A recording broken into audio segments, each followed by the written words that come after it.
Anthony Joshua injured, 2 people killed in horror crash. Anthony Joshua was recently involved in a car crash that killed 2 people. We got us a little news update, so let's get into the video, man. So Anthony Joshua was involved in a car crash out in Nigeria, and 2 people have died in this situation. This situation could have went horribly wrong for Anthony Joshua himself. You can see him here sitting in a police car, no ambulance had come straight away. Things are very difficult out there, but you can see the wreckage of the crash and how much of a horror scene this was.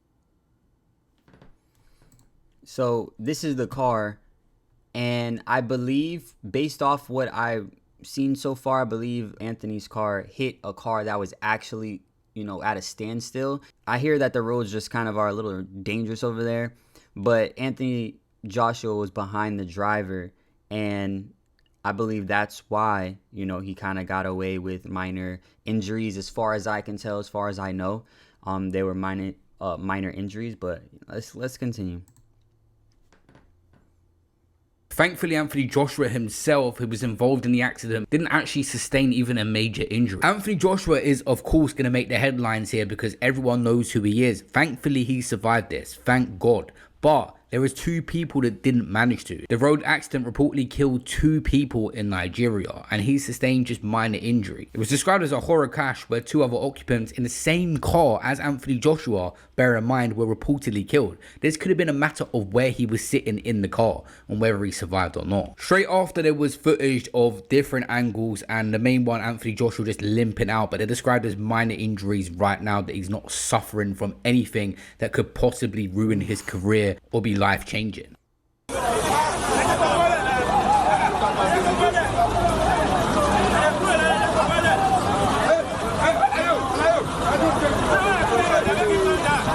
This is crazy with people just recording him right here in his grill, and he's getting out of a car, you know, that could have killed him.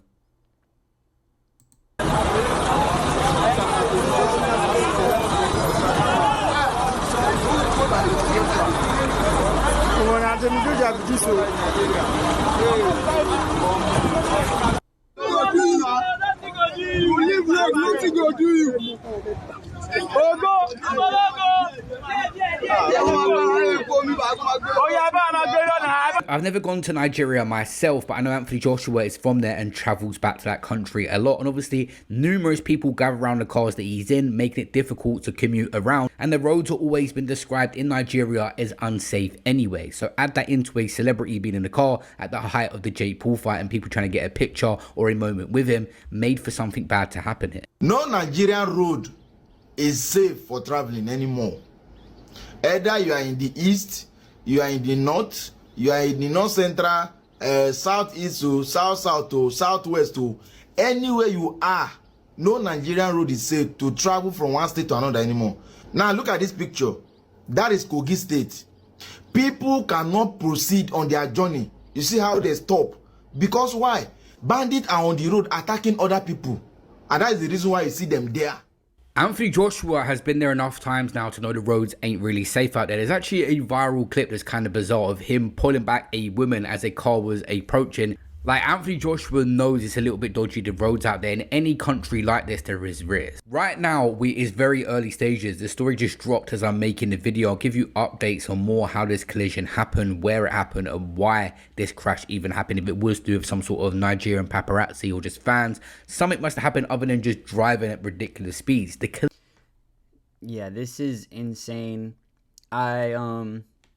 On Instagram, on YouTube, you know, a couple of YouTube videos that dropped so far, things of that nature, people, or the consensus isn't that Jake Paul had anything to do with it. But bro, on Instagram or X, people are so quick to jump to conspiracy theories, bro. And it's actually kind of insane how people can just immediately say that they think Jake Paul did it. And 2 people died here. You know what I mean? And in some of the headlines, they say it was some of his friends, you know, but I'm not 100% sure of that. But prayers out to them, prayers out to the families of them, you know, prayers out to Anthony Joshua as well. Collision, if you look at the impact on that car, it looks brutal. It is a horror crash.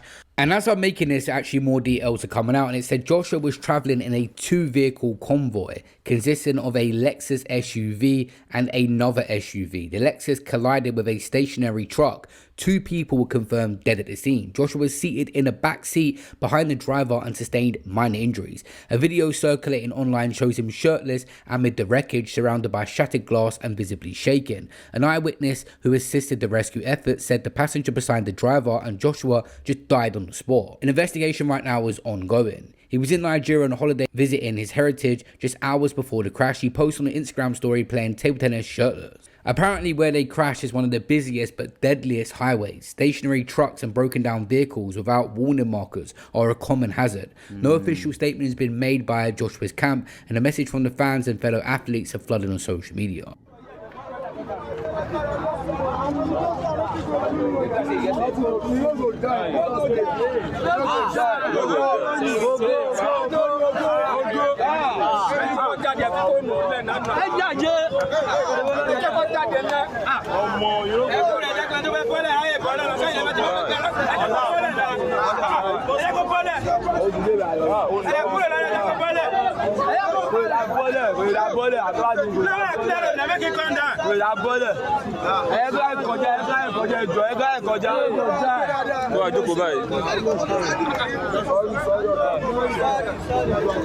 Shout out to bro right here. Bro right here looks like he saw the dude with the camera and telling him, yo, back up, bro. Like, what you got going? And I'm sure, you know, Anthony Joshua in this position, he like doesn't know what's going on. You know, that adrenaline rush that he probably had, bro, insane. He doesn't even know if he's hurt. You know, he's stepping out of the car. He doesn't know if he's missing anything. So like it's really something where he needs to kind of like take his time to like check himself, you know what I mean?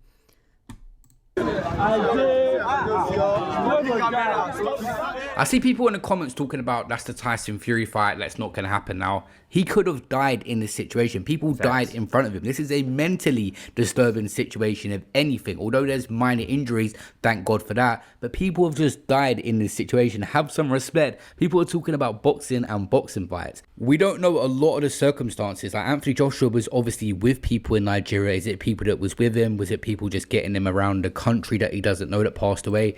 Like, look at his face. This is a very confused man right now. You know, like he doesn't know up from down at this moment, probably. All this adrenaline, you know what I'm saying? The people that he was in the car with, you know, he probably doesn't know what happened to anybody. This is definitely something that bro might need therapy after this. You know what I mean? Like, it's just something where he needs to be able to digest all this. And for you to jump straight to a boxing fight, like, let this man, you know, grieve. Let this man heal. This is a lot for one dude, and instantly this quick. I'm pretty sure this recently happened. So, or if it didn't happen today, it happened yesterday. But absolutely insane, man. There's a lot to still come out about this. The stuff that's been posted online and Anthony Joshua out the car, we know he's fine now. That has been on social media and been on every outlet, but there is more graphic footage that if you've seen, you will understand how much of a horrific situation this is. And Anthony Joshua in his own time will probably address it and give his account, but there is some brutal footage out there that we're not going to post on this page. This was a very serious situation. People died in. But anyway, guys, I'll keep you updated on anything around this. And like I said earlier in the video, rest in peace to the men involved. And obviously still thoughts of Anthony Joshua to have gone through something like this. There's a mental aspect as well. And that Nigeria has become like his safe space. But Anthony Joshua and Nigeria were already making headlines even before this because he was representing the flag for this fight with Jake Paul just recently. There's been a lot of backlash towards Anthony Joshua stepping in the ring waving a Nigerian flag. There's been a lot of racist remarks from people who feel as if he is racist for having a Nigerian flag, even though he fights on behalf of Britain. That's insane. And a politician from Manchester called Buckley calls Anthony Joshua anti-white racist and a hypocrite for waving the Nigerian flag. Yeah, this guy actually put out a tweet. He's an MBE, by the way, saying AJ is a good example of what is wrong with mass immigration. First of all, he's anti-white racist as per his speech during the BLM protest, where he called for blacks to not use white businesses. Secondly, he waves around a third world flag as if it's worthy and respect and represents him. My prediction, he will only ever live in white countries and never live in Nigeria. Ungrateful hypocrite is what he had said. It's how they always felt about Anthony Joshua. No matter how many times he waved the English flag. Absolutely insane. Just the fact that someone would say worthy of, like it's worthy of respect, is diabolical, I'm not gonna lie. And for him to post that just shows how like racist some people are. Like, okay, look at this photo. British flag, brother. You know what I'm saying? Everything I've seen about Anthony Joshua, see, I didn't even know this was a thing. Because everything I saw about Anthony Joshua, it was always Britain, British, British, you know? And for him to want to walk out with, you know, the flag of Nigeria, which is his heritage, now it's a problem. You know what I'm saying? I want to see that man get in the ring with Anthony Joshua. You know, this is actually kind of insane. Flag everywhere. He waved the English flag everywhere. He's generated so much money for their economy as well. You know how many businesses profit off of him just fighting? So how is he a hypocrite, Mr. Buckley? I tell you why you're the hypocrite. From time to time, whenever he does something that the British media does not like, they remind us that he's Nigerian. He does nothing but represent Britain, but he's still Nigerian. See, this is what I mean. It's like you have to lose your identity in England to be accepted. You could be the nicest coconut. You could be the nicest coon there is. Man's been waving the flag for his whole career. I'm going to pull up that image of him at the 2012 Olympics. Look at the flag that he was waving and look at the smile on his face. But listen, let me know what you guys think. Was Anthony Joshua wrong for going into the ring against Jake Paul, waving the Nigerian flag? Anthony Joshua just made, what, 90 million to fight Jake Paul? He could be anywhere in the world and chose to go back to Nigeria. It's a country that is a part of him and that he loves. And him representing that, I don't see the problem of that at all. I hope to see him recover. You know, prayers out to the family of the people that passed away. And it's really just a sad scene at the end of the day. And life is very short, very precious. If you look at even recently, I believe is the guy that made Call of Duty. Recently, he had a car crash as well where, you know, he wasn't, you know, lucky enough to make it out alive. And you just got to be careful, man. Life is so fragile. Like, a lot of people don't understand how fragile life really is. Like, you can trip, fall, hit your head on the floor, and that's it. But it's just, you know, be careful with your life. And, you know, prayers out to Anthony Joshua and, you know, his friends, family, and the friends and family of the person that, or the people that did pass away. But anyway, let me know what you guys think, man. Make sure you guys like, comment, subscribe, hit that notification bell. And if nobody told you today, I love you. Peace.